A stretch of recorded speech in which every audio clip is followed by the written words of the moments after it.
Você quer que tire aqui o...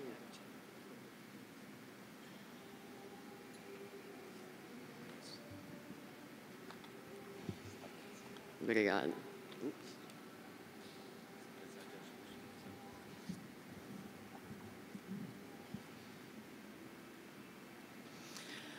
Bom dia. Bom dia a todos. É uma alegria nós estarmos aqui de volta. Acho que 6 anos desde que estive aqui pela primeira vez. Então, que as nossas primeiras palavras sejam de agradecimento e manifestando essa nossa alegria de estar aqui, revendo tantos amigos, espero fazendo novos amigos durante estes dias. O foco dessa primeira manhã, não é? Aqui da nossa conferência, ele é em torno da ideia de Deus. E Jesus nos apresenta Deus de uma forma bastante singular, quando ele nos fala de Deus Pai.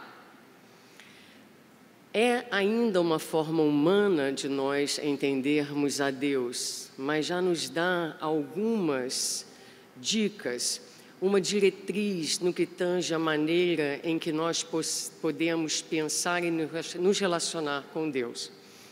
Porque se Ele é Pai, o que vem à nossa mente é a ideia de alguém que cuida, que vela, que ama, que dirige e que educa as criaturas.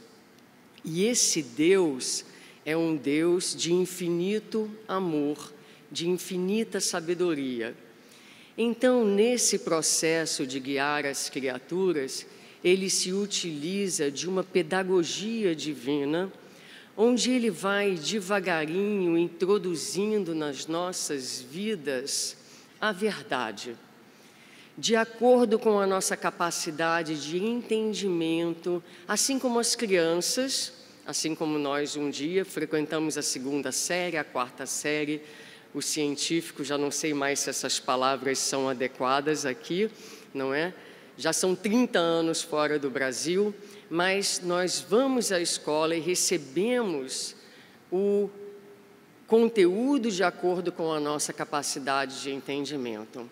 Se nós fazemos assim, imaginemos a Deus, na sua pedagogia divina e perfeita. É assim que Ele vai trazendo para nós as revelações, o Espiritismo é uma das revelações e, particularmente, nós vamos estar falando, eu trouxe comigo o meu Evangelho segundo o Espiritismo. E no estudo que preparamos nessa manhã, para dividir com vocês, eu confesso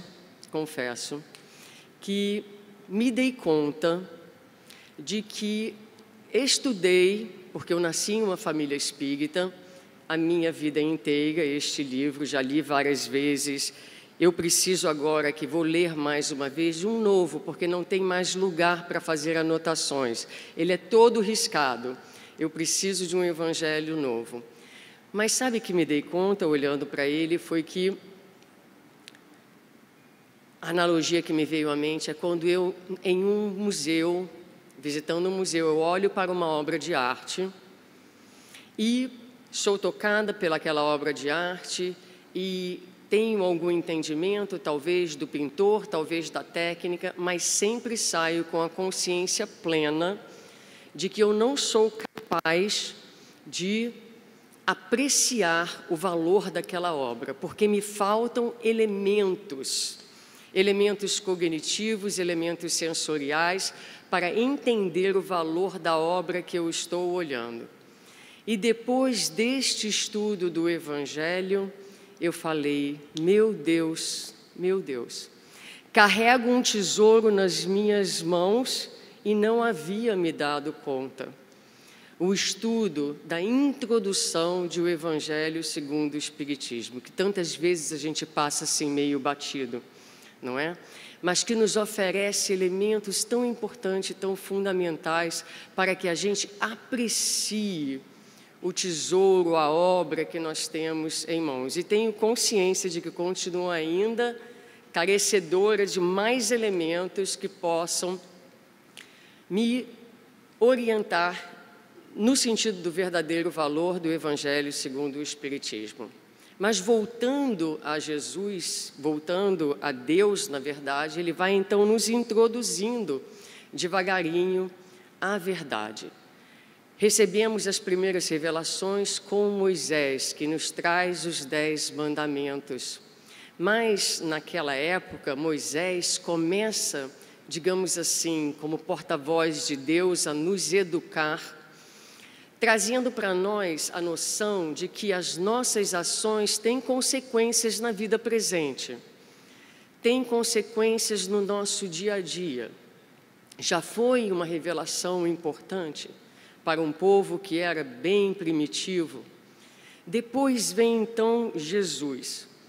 E Jesus vai trazer para nós, na segunda revelação, alguns pilares bastante importantes. Ele vai introduzir para nós a ideia de um Deus Pai amoroso. Ele vai trazer para nós a lei de amor como lei universal, como lei máxima do universo e das nossas vidas. Ele vai nos falar da imortalidade, vai consagrá-la na ressurreição, e Ele vai conectar agora a nossa moralidade, a nossa ética, as escolhas que fazemos com relação ao nosso viver e a condição de mais ou menos paz da criatura na vida futura. Para além disso, Jesus vai se utilizando então destes novos pilares da revelação que Ele traz. Ele vai revolucionar o mundo, trazendo para nós uma nova ética, uma nova maneira de pensar a vida, de pensar as relações, e essa nova ética ela está consolidada, a argamassa dela é precisamente a maneira com que Jesus se relaciona com Deus. E nesta relação nós vamos encontrar a conexão, nós vamos encontrar o amor e nós vamos encontrar a obediência ao Pai, como referências máximas de como devemos lidar com Deus, com a vida, através dessa conexão. Então, por exemplo, no Evangelho de João, ele dirá: assim como o Pai me amou, eu os amei, permaneçam no meu amor.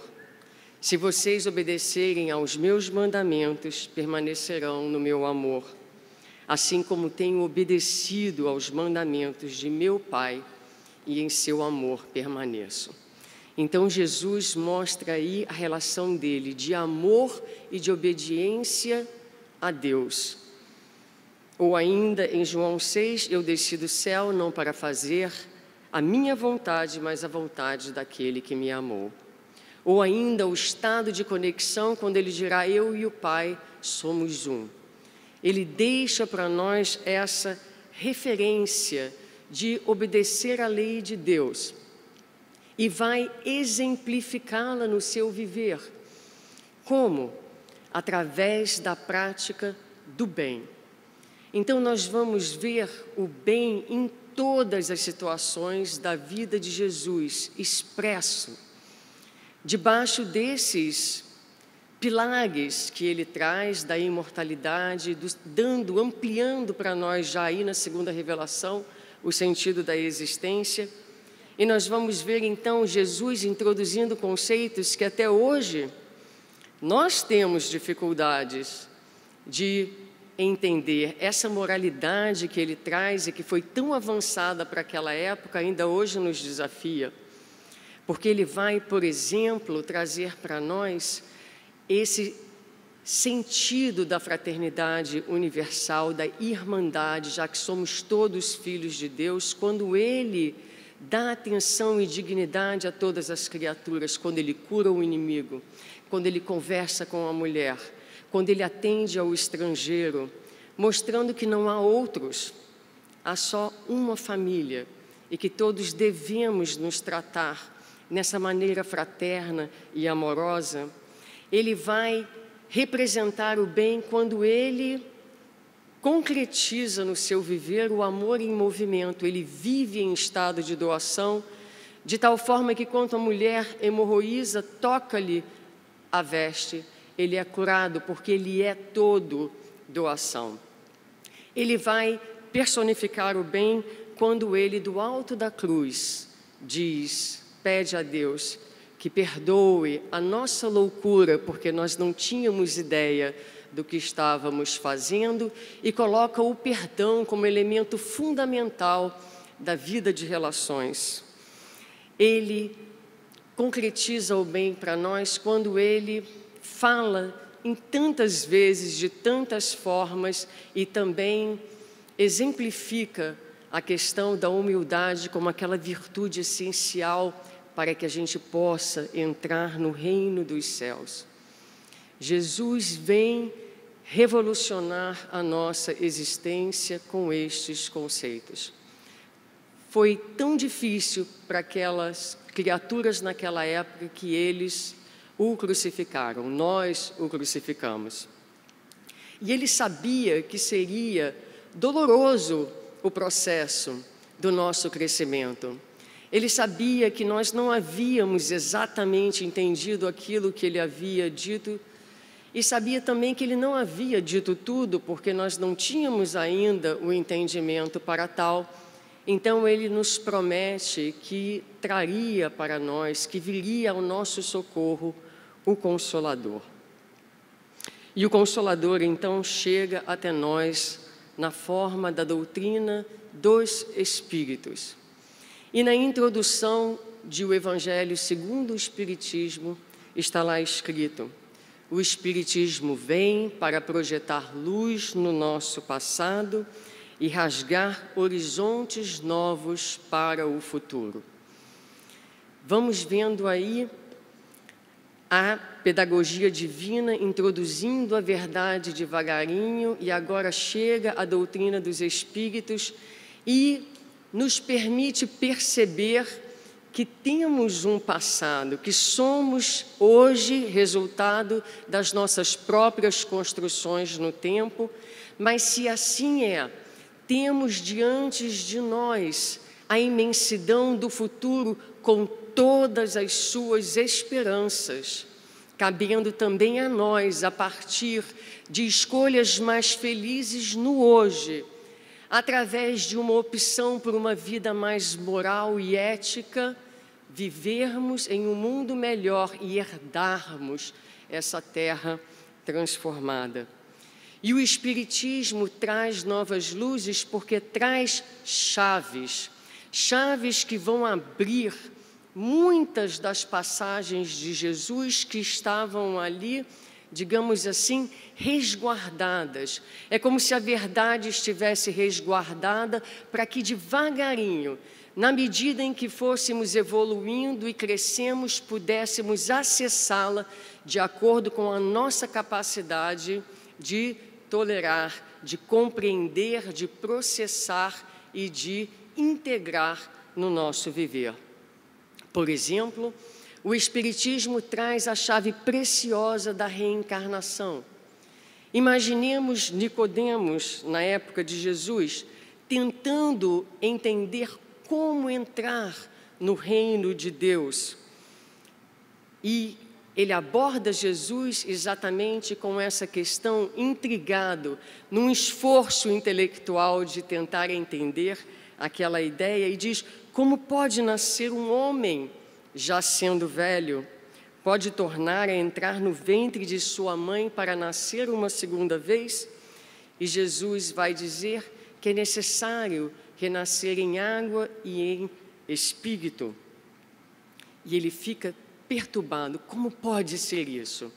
E hoje nós temos então a doutrina espírita que nos traz o conceito, a verdade que é a reencarnação, nos ajudando a pensar a vida, alargando estes horizontes e nos dando um referencial mais profundo e mais concreto que nos ajuda a viver melhor. Kardec vai perguntar aos espíritos, na questão 627, se Jesus veio para nos ensinar as verdadeiras leis de Deus, qual seria então a utilidade dos ensinos dos espíritos? E os espíritos vão responder dizendo que Jesus ensinava por alegorias e utilizava parábolas. Gosto de pensar nas parábolas como se fossem filtros da luz, porque é difícil a gente olhar para a luz diretamente. Meu olho está aqui se adaptando a essa luz, né, dentro dele. Então, as parábolas, elas são filtros de luz. Ali dentro delas está a verdade. E é preciso que a gente vá se acostumando e, no transcorrer do tempo, acessando-as. É necessário que a verdade seja inteligível para todos. Chegou um momento que nós precisamos entender essas verdades. É preciso que as leis sejam explicadas, que as leis sejam entendidas, porque na lei divina, no cumprimento da lei divina, está o quê? A nossa felicidade. Eu não sei vocês, mas todas as vezes que falo isso ou leio isso, eu me pergunto que tempo eu tenho dedicado da minha vida para o estudo e para o entendimento da lei de Deus. Porque os Espíritos nos dizem que é porque estamos afastados dela que estamos infelizes. Sendo assim, Kardec percebe ali a necessidade que havia de se aprofundar no estudo daquelas leis e desenvolve a terceira parte de O Livro dos Espíritos, que é as leis morais, em o Evangelho segundo o Espiritismo. O Evangelho é o Evangelho da humanidade, os evangelhos que nós conhecemos, os 4 evangelhos. Mas o Evangelho segundo o Espiritismo é este tesouro onde as passagens de Jesus, algumas delas são selecionadas e agora vão ser estudadas, analisadas debaixo desse foco, dessa luz nova que são os conceitos da doutrina dos Espíritos. E Kardec vai dizer ali que em o Evangelho segundo o Espiritismo ele não ia gastar tempo falando das coisas que são ainda contraditórias, dos milagres, por exemplo, de certas coisas que foram ditas, mas que ele ia focar na moral do Cristo. Porque a moral do Cristo é aquele dialeto, como eu gosto de pensar, o dialeto do espírito imortal. A moral do Cristo, ela não conhece as limitações da matéria, as limitações das culturas, dos povos, da geografia. A moral do Cristo fala de um dialeto humano, o dialeto da paz que todos os seres buscam, o dialeto do amor, o dialeto do perdão, um dialeto que permite que todos nós possamos nos comunicar. E diz o Evangelho, essa moral, esse dialeto, que fará com que a gente perceba que somos, e entenda, mais do que perceber, que a gente entenda que nós somos filhos de Deus, irmãos uns dos outros, e essa moral iria aproximar os homens e permitir que a terra fosse transformada, que as sociedades fossem transformadas e que nós pudéssemos e possamos um dia alcançar um mundo melhor. Uma das frases que mais gosto na introdução de O Evangelho segundo o Espiritismo é quando diz que ali esse código é uma regra de conduta que abrange todas as circunstâncias da vida do homem, pública e privada. Então, é preciso que nós tenhamos o Evangelho como livro de bolso, mas não é do bolso da roupa, é do bolso da alma. O Evangelho precisa estar conosco em todas as circunstâncias da nossa vida. E eu pergunto a vocês, o Evangelho já está na vida de vocês de tal forma que ele se transforme verdadeiramente numa regra de conduta em todas as circunstâncias da sua vida, na sua casa, na sua privacidade, no seu trabalho. É Ele a referência. Você se volta para Jesus, para os seus ensinamentos, você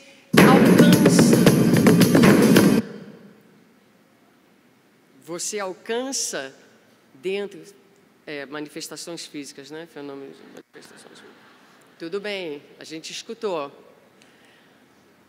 Você alcança dentro de você as ferramentas que a doutrina oferece em todos os momentos, ou ainda somos aquelas criaturas que dizemos assim: ah, não, isso foi lá no centro espírita, agora eu estou aqui, é hora de festa, vamos fazer.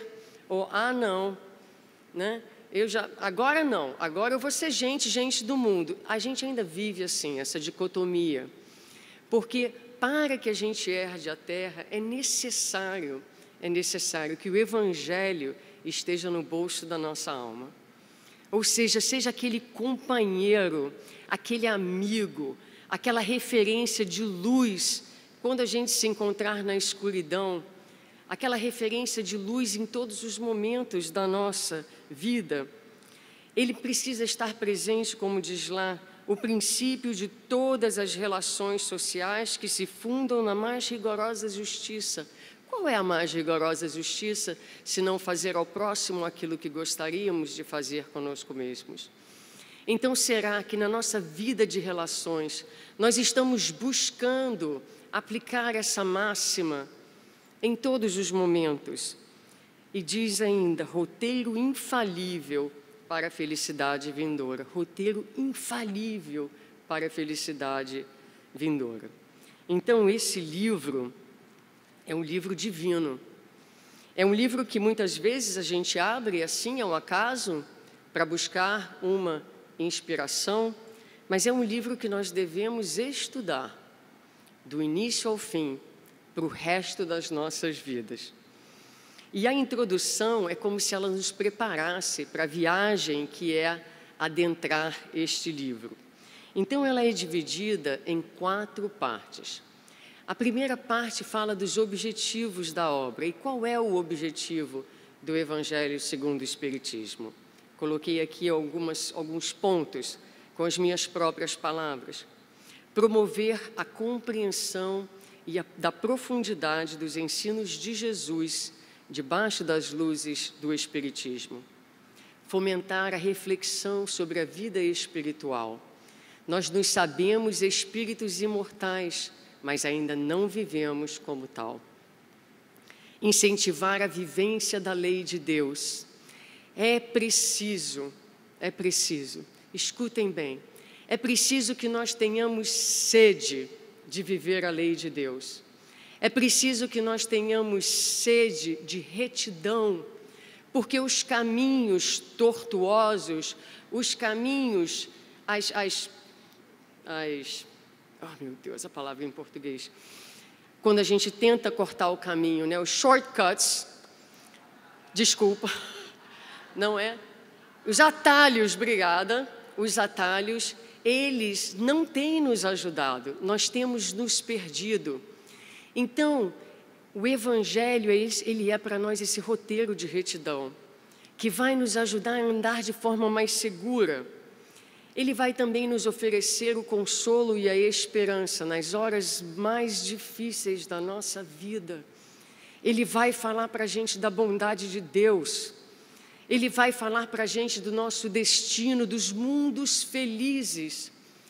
Quem não se entusiasma quando abre o Evangelho e lê a vida nos mundos de regeneração que espera por nós? Então, aquilo amplia a nossa concepção da vida e a gente se enche de esperança e de vontade e de fome de retidão.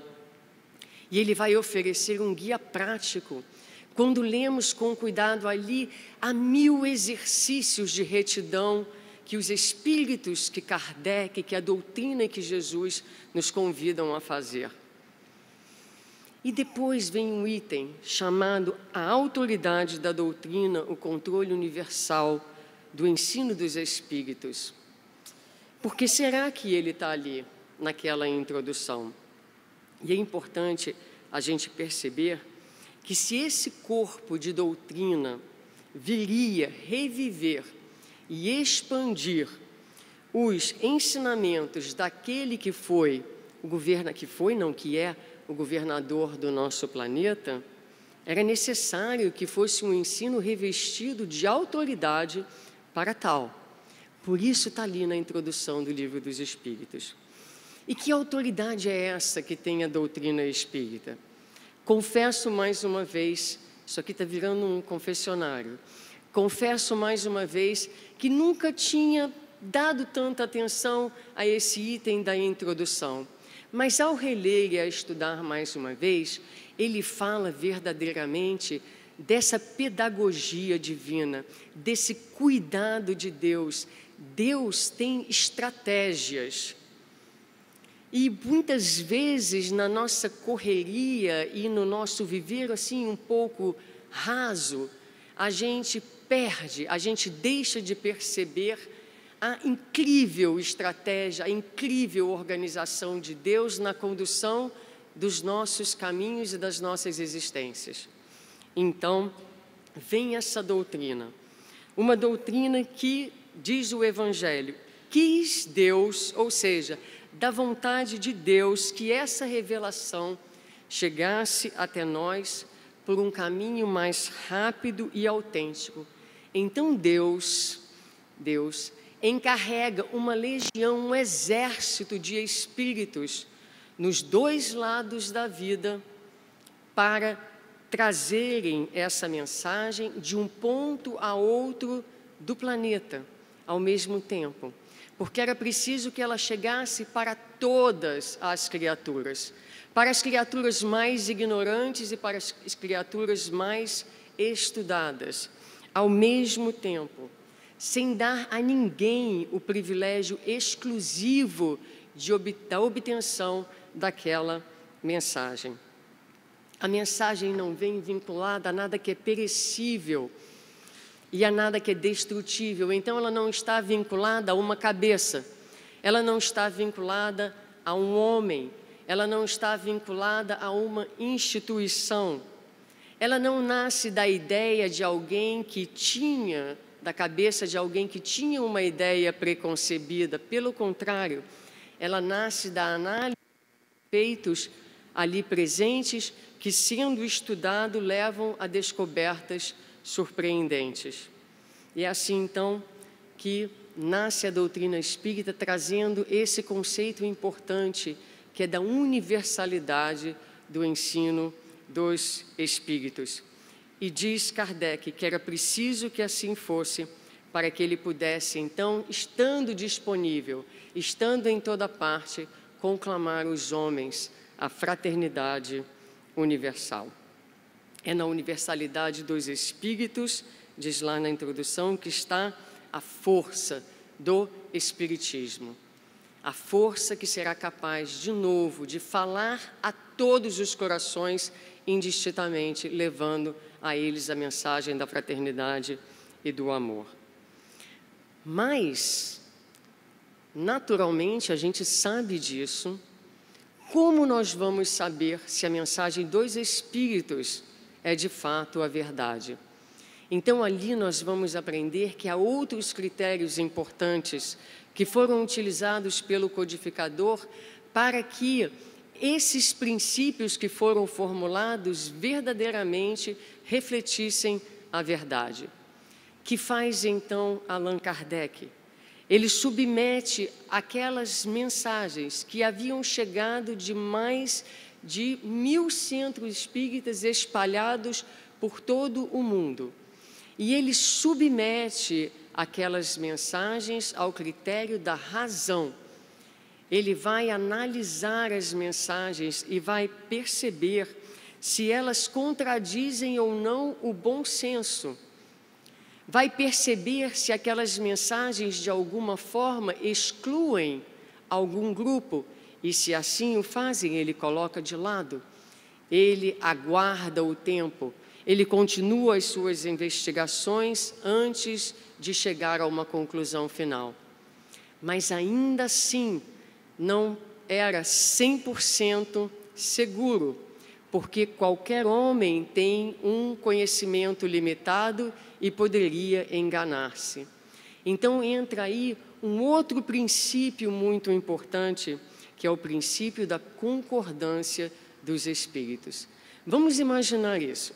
Hoje em dia, se alguém recebe uma comunicação, aquela comunicação, até chegar em outro ponto, ela vai sofrer muitas influências. Nós vivemos em um mundo conectado de influenciações.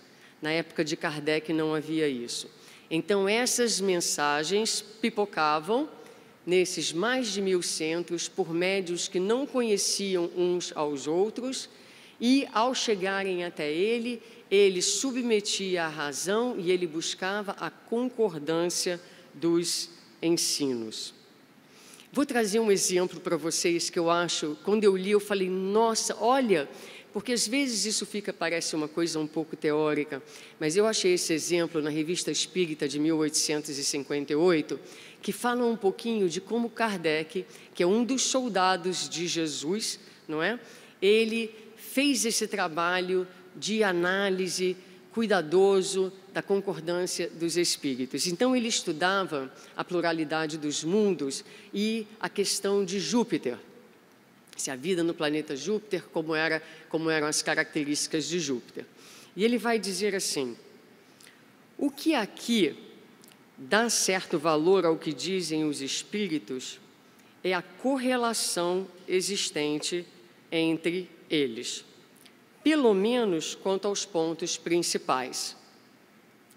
Para nós que temos testemunhado essas comunicações centenas de vezes, que as temos apreciado em seus mínimos detalhes, que lhes investigamos os pontos fracos e fortes, que observamos as similitudes e as contradições, nelas encontramos todos os caracteres da probabilidade. Eu não sei vocês, mas eu nunca parei para pensar mais demoradamente no trabalho de Allan Kardec. Esse homem, em tão pouco tempo, sem computador, sem internet, recebendo, eu diria um sólido mês estudando isso que eu estou dividindo com vocês hoje. Escutei palestras, li, matei vários dias de trabalho, porque senão não ia dar tempo, para conseguir concatenar as minhas ideias, porque era tanta informação. E como você imagina um homem desse, sem computador, recebendo essas mensagens e fazendo esse trabalho minucioso de análise, de contraste, de olhar, de buscar antes de dizer, agora sim, aqui há um princípio, a formulação final de um princípio doutrinário. E para além disso, o que é mais impressionante e pouquíssimo visto ainda nos dias de hoje é quando ele diz assim, tal é a base sobre a qual nos apoiamos quando formulamos um princípio da doutrina. Pasmem, não é porque esteja de acordo com as minhas ideias que o tenho como verdadeiro. Aos nossos olhos, a nossa opinião não passa de uma opinião pessoal, que pode ser verdadeira ou falsa, visto que não nos consideramos mais infalível do que qualquer outra pessoa. Os princípios são catalogados quando recebem a sanção da concordância. Então, é um homem que consegue colocar de lado os seus conceitos e os seus preconceitos para focar, ele era absolutamente focado na busca da verdade universal, que não é necessariamente a nossa verdade.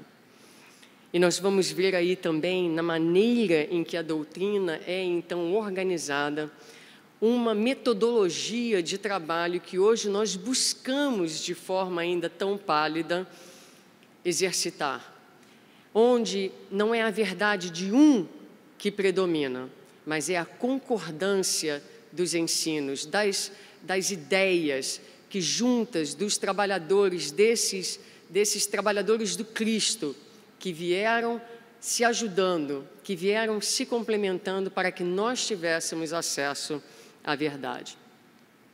Sendo assim, eu diria a vocês, o barco é seguro. Mais do que seguro, é um barco divino. Adentrar as águas do Evangelho é tomar a embarcação mais segura que nós podemos na nossa existência.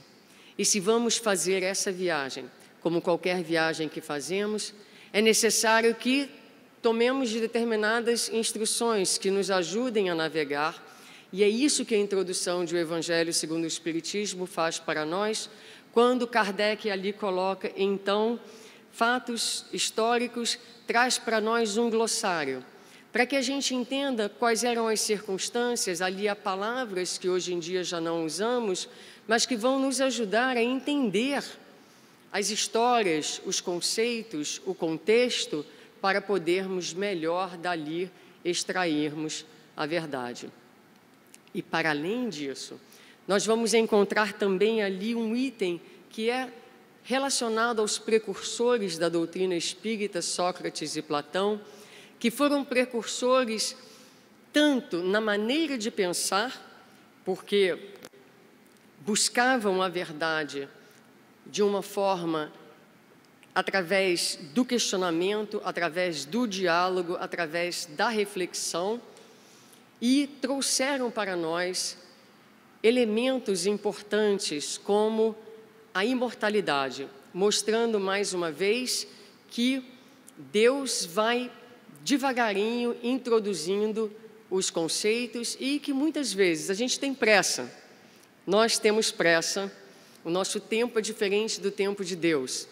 Às vezes uma ideia nova chega, um conceito novo e a gente se pergunta, mas quem já não falou isso? Parece que a gente está indo para frente e para trás. A gente dá um passo para frente em termos de ideias, em termos de progresso e às vezes 2 passos para trás. Mas é porque é assim mesmo.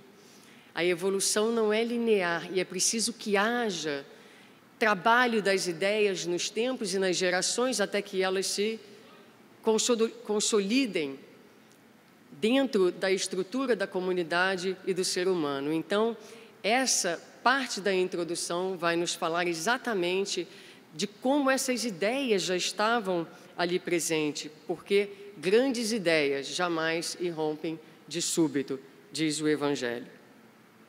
E é assim, então, que nós temos aqui esse livro com 28 capítulos.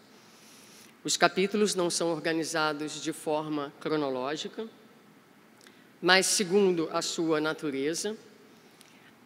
Vocês imaginam que um livro como esse, os capítulos não foram organizados ao acaso, não é? Vou colocar esse aqui primeiro, esse aqui segundo.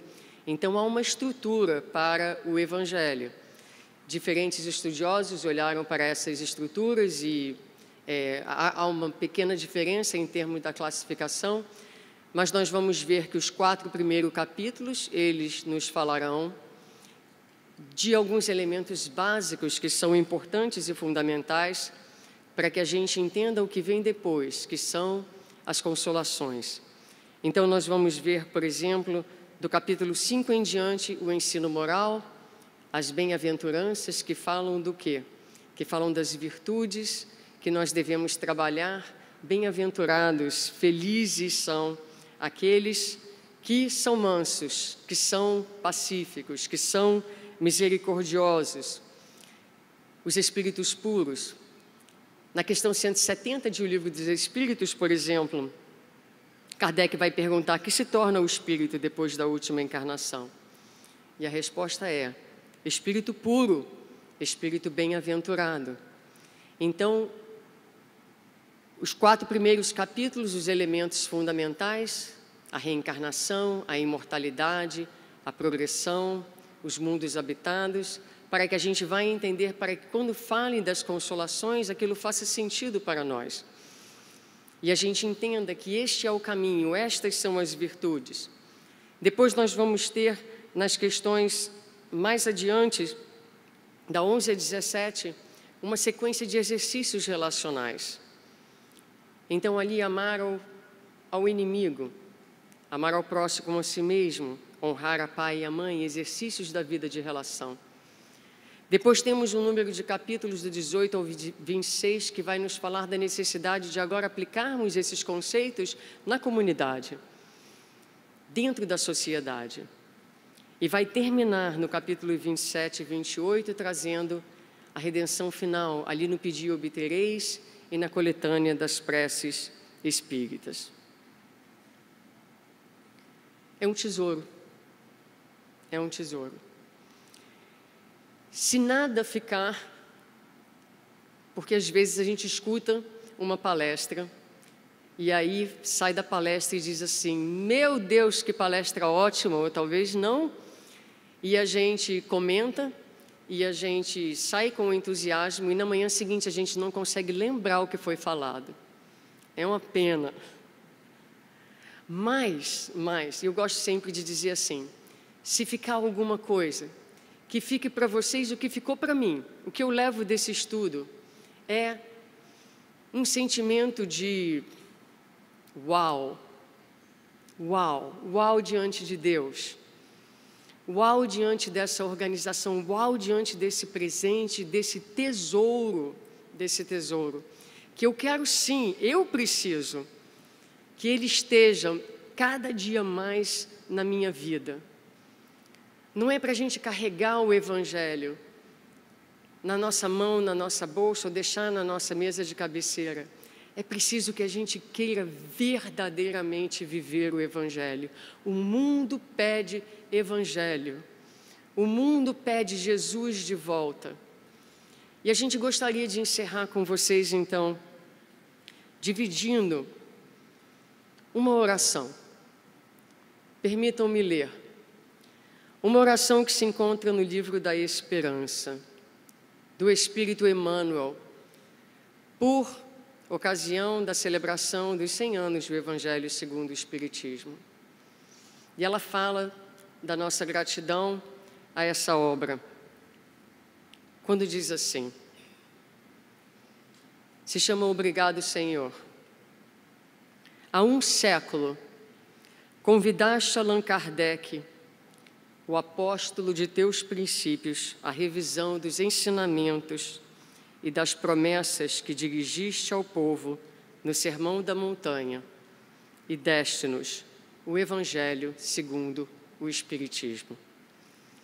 Desejavas que o teu verbo, como outrora, se convertesse em pão de alegria para os filhos da terra e chamaste-nos a caridade e a fé, para que se nos purificassem as esperanças nas fontes vivas do sentimento. Mensagens de paz e renovação clarearam o mundo. Diante de tuas verdades que se desentranharam da letra, abandonamos os redutos da sombra a que nos recolhíamos, magnetizados pelas nossas próprias ilusões, e ouvimos-te de novo, a palavra solar da vida eterna.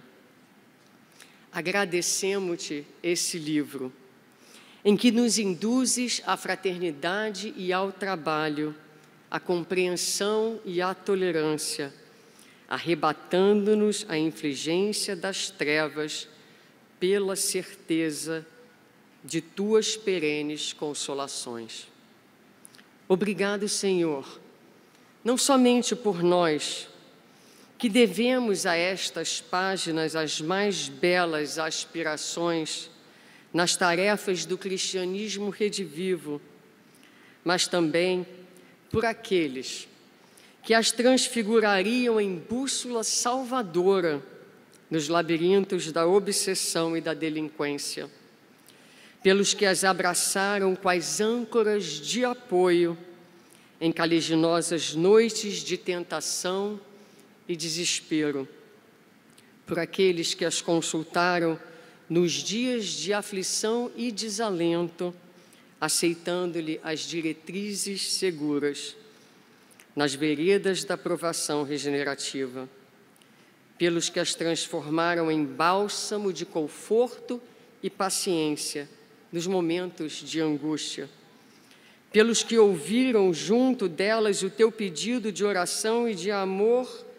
a bem dos inimigos, esquecendo as afrontas que lhes retalharam os corações, pelo que as apertaram de encontro ao peito, para não tombarem asfixiadas no pranto da saudade e da desolação à frente à morte, e por todos aqueles outros que aprenderam com elas a viver e confiar, servir e desencarnar, bendizendo-te o nome.